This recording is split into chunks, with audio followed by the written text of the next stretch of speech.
Meanwhile, as we continue coverage tonight, the Iowa House Republicans and several Democrats voted to ban a first of its kind in the state, warrant resolution clinics. The program allowed Polk County residents with minor warrants like traffic violations or missed court dates to have them cleared by a judge.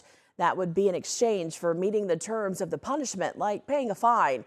One Republican legislator alleges the actions of the clinic played a role in a woman's death. KTVU Iowa State Capitol Bureau reporter Isabella Warren joins us live tonight from the state capitol with more on this debate and the allegations. Isabella, what can you tell us about this?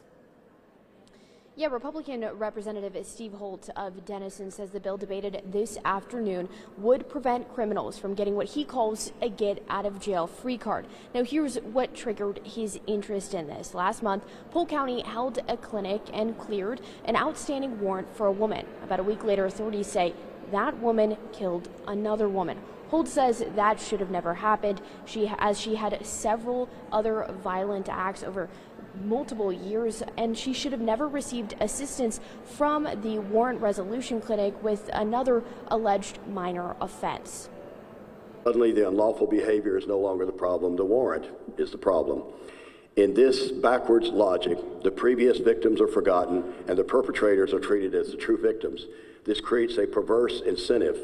We're effectively telling people, don't turn yourself in. Don't face justice, just wait it out. Eventually, the system will offer you a get-out-of-jail-free card.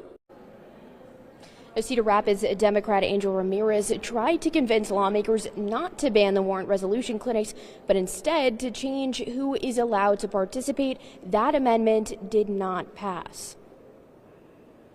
Guardrails, warrant resolution clinics can continue and operate as a true tool for accountability for people with low-level, truly nonviolent warrants and criminal backgrounds.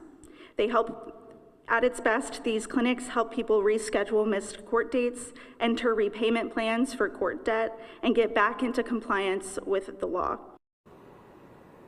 Now, this issue is new to lawmakers. House Republicans say the murder happened just last month, and they recently learned about what they call the flaws with the warrant resolution clinics. Now, what the House passed today now heads over to the Senate, where we don't know yet what, if anything, will happen with this legislation. At the Iowa State Capitol, I'm Isabella Warren. All right, Isabella, thank you for that update. We'll continue to follow along with the developments.